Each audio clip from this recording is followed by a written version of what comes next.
Tensura What If?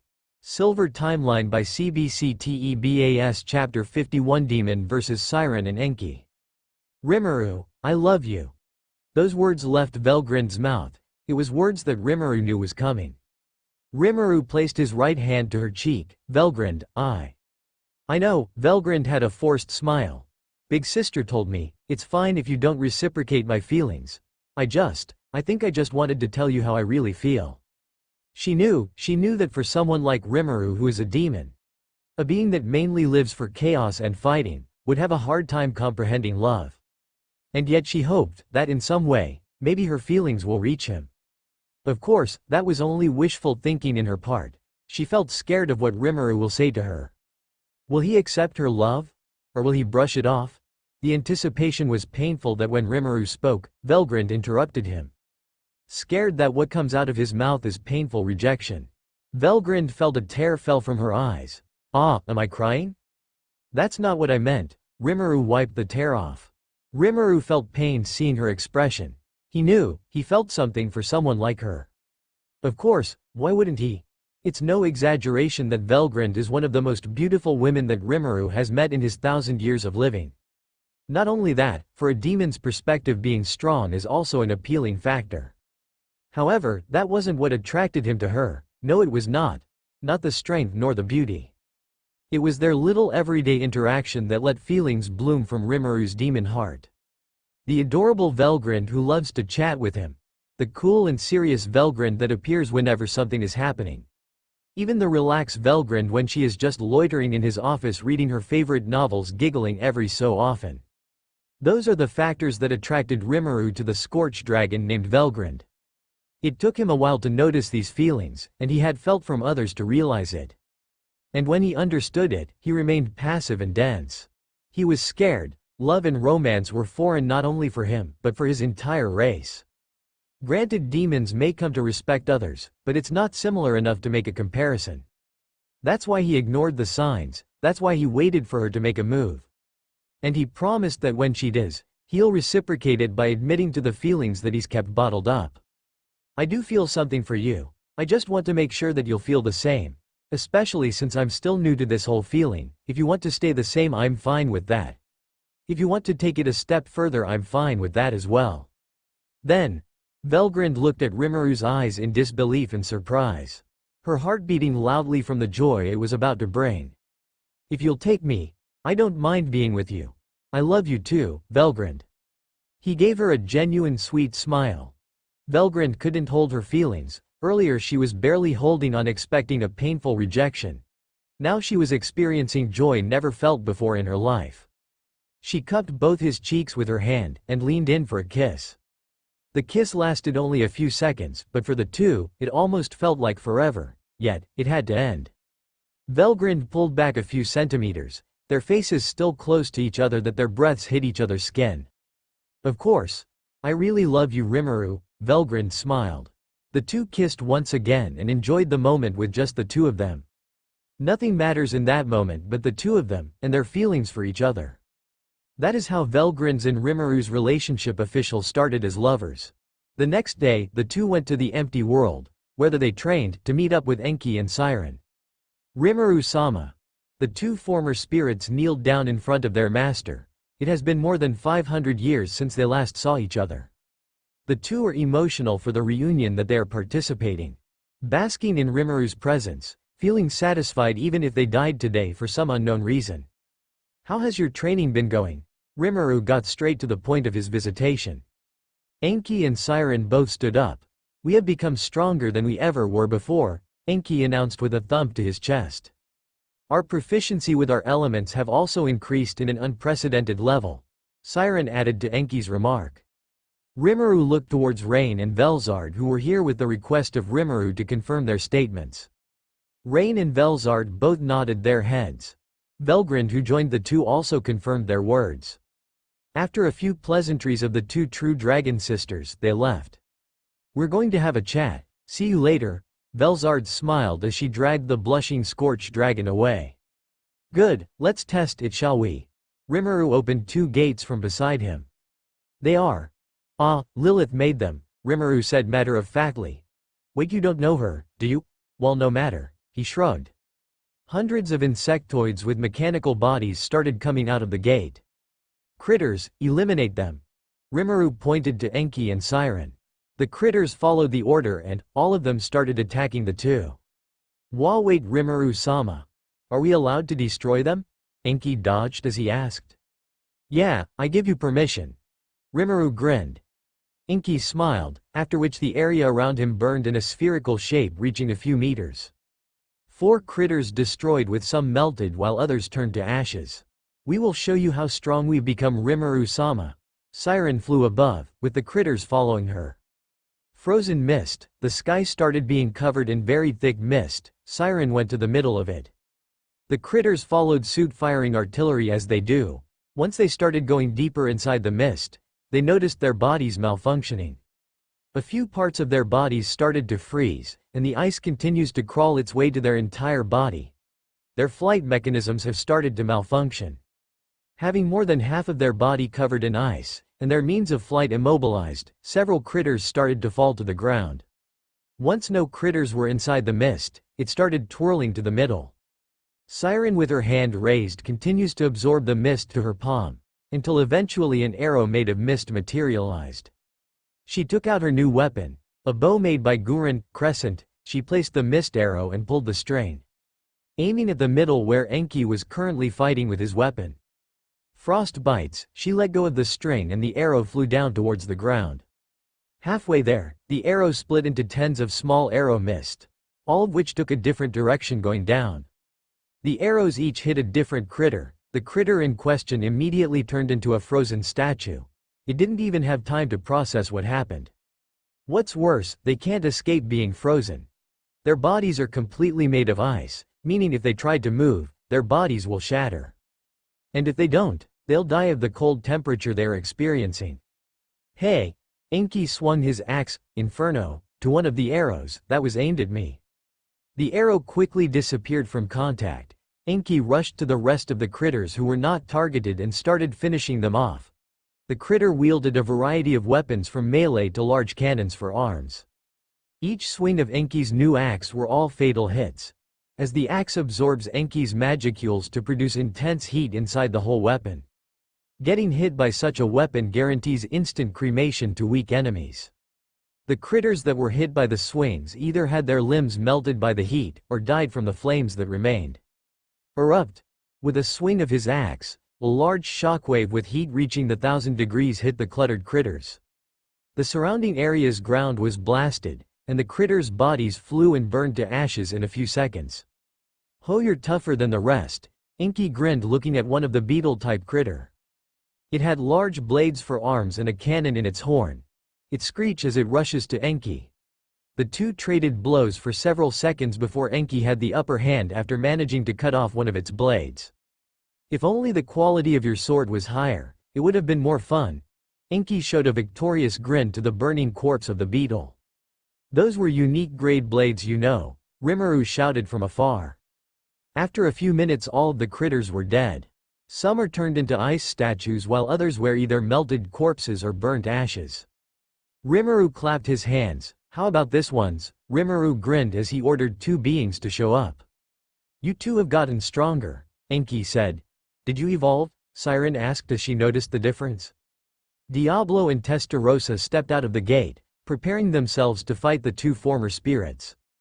"This too will be your opponent," Rimuru gestured to the 2 primordial demons. "If I like what I see, you'll get a reward from me."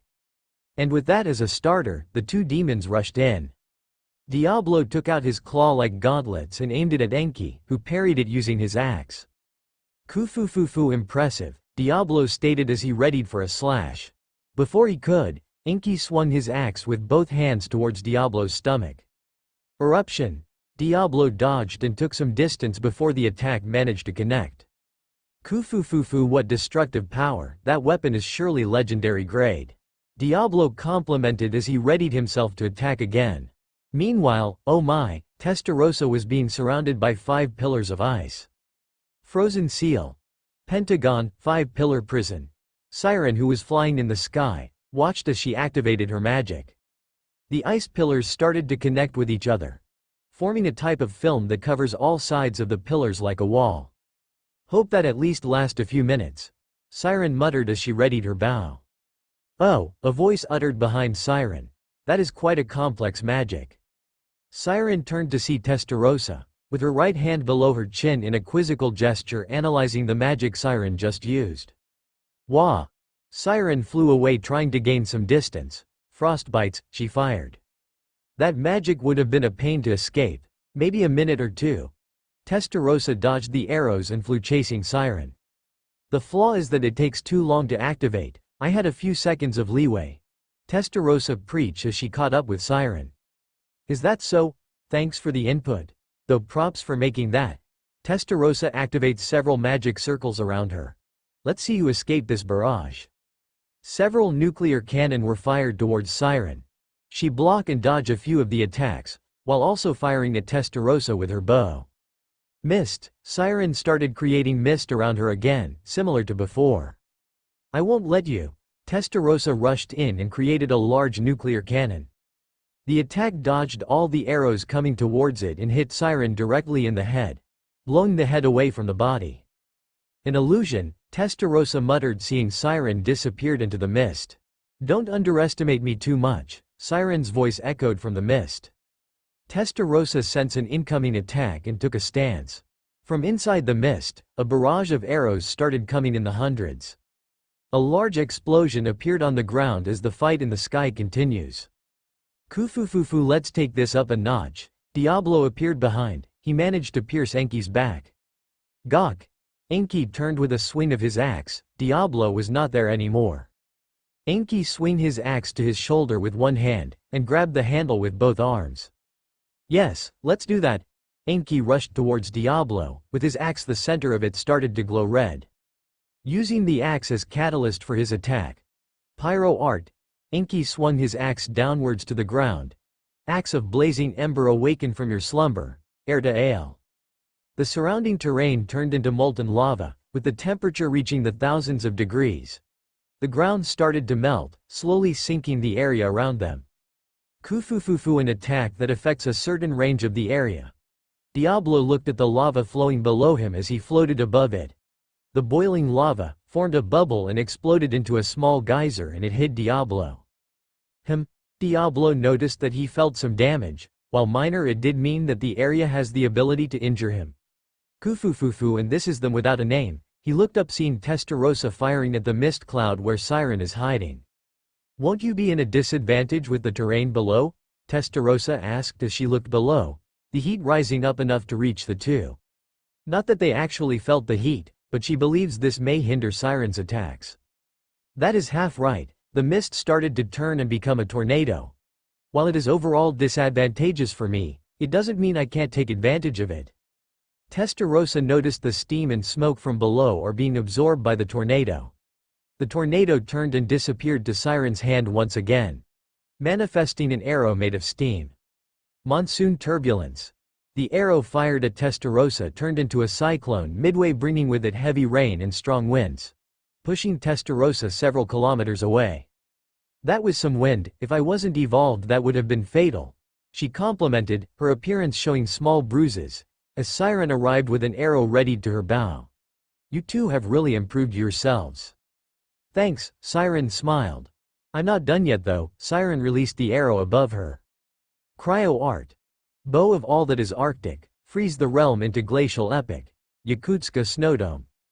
The arrow exploded above, it then started forming a type of spherical globe in the surrounding 2 kilometers. A large ice barrier that freezes all that is inside it is now formed. Testarossa looked around the art. This looks just like a snow globe that I saw in one of my worlds. She opened her palm and a snowflake dropped in the middle. What a beautiful art. Then Testarossa noticed her palm started to show freezing. My statement remains correct.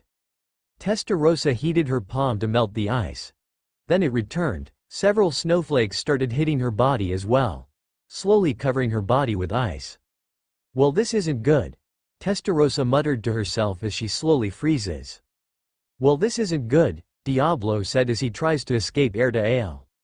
Heir to Ale is a terrain attack that not only changes the terrain but the user has full control of the environment. Right now, Below Diablo are several geysers made of lava. If only that was all, instead of after exploding upwards they would just fall. Instead they are like snakes that pop their heads up and rushed at the enemy. Nuclear cannon. Diablo fired at a few of the lava geyser snakes that have been trying to capture him. Kufufufu, even as a demon peer, he's still giving me some trouble. A large geyser erupted a couple of meters in front of Diablo. From behind the geyser, Enki came out and rushed with his axe. Destructive eruption. Enki swung down at Diablo with full force. From below Diablo, the geysers finally managed to coil itself to his feet, reaching his waist, immobilizing him for a few seconds. Diablo, noticing the danger, concluded what he needed to do. He used his right arm to block the attack and with his other hand removed the lava coiling him. Kufufufu, that really is a dangerous weapon, Diablo said after taking some distance. His right arm burnt that only some flesh and the bones are left. Kufufufu, if it was someone else I would have massacred you already, Diablo explained, noting the fact that Enki damaged the body that Rimuru gave him. Haha, same here, Enki pointed to his injuries. Let's continue, shall we? He brandished his axe as it glows, rushing to Diablo. Surrender now, otherwise you'll be frozen. Siren looked at Testarossa, who was halfway frozen, the ice covering a fraction of her face and reaching to her waist. Fufu, I still have a trump card. Testarossa looked at Siren with a smile. A small black flame appeared in front of her. The heat from it managed to melt the ice covering Testarossa's body. She checked her body before stretching her right arm forward with the black flame in front of her palm. Nuclear flame. The black flame started to grow in size, with no signs showing of it stopping. With the heat that it is spreading, the surrounding ice and the snowdome started to melt and fall apart. TCH, Siren looked around and finds herself too close to the blast radius of the attack. Cryomagic. Cocytus, Siren tried to freeze the ever-growing thermonuclear explosion. The bad news of the matter is she couldn't counter the nuclear flame enough. The good news though is that with the help of Cocytus, she managed to escape almost completely unscathed aside from minor burns. You managed to escape? Testarossa spoke, seeing Siren away from the large explosion. Not only that, Siren said as she raised her hand above her. It's still not perfect but, relentless cyclone. Soon dark clouds started to gather above Testarossa and Siren. Several tornadoes came down from the clouds, bringing with it heavy rain. The raindrops fell like bullets, and the wind sharp enough to slice through several people. 4 tornadoes cornered Testarossa in between them. The moment she tries to pass through is the moment all of them attack her relentlessly. From the swirling tornado, tendrils in the hundreds started to rush to Testarossa, trying to grab and capture her. Testarossa evokes a variety of magic to destroy the incoming tendrils. Huh, am I cornered? The battles continues on for a couple of more minutes before Rimuru finally announced the end of the battle. From what I could see, I don't think I even need to ask the 2. Rimuru started, but for formality's sake, Diablo and Testarossa, what is your verdict? Kufufufu Rimuru-sama. Enki has shown his abilities and the potential that can still be unlocked. My verdict is he is worthy. I as well feel the same for Siren. Their arts, whether it be Pyro and Cryo, have shown and opened new paths for new abilities of their respective elements. Rimuru nodded as he listened to their comments. Enki, Siren. Yes. The two stood up, facing Rimuru with a serious expression. Meanwhile, Rimuru has a more relaxed expression on his face. You two have worked hard. Improve yourselves more to be able to land a blow to them. Rimuru reminded them of the reason for their training. The defeat of the primordial great spirit of fire and water. Of course, Rimuru-sama. We will make sure of it. Good. From here on out. You will be Agni, Rimuru pointed at Enki. And you will be Runa. He gestures to Siren next. Live up to the names I have given you two and grow much more stronger, yes.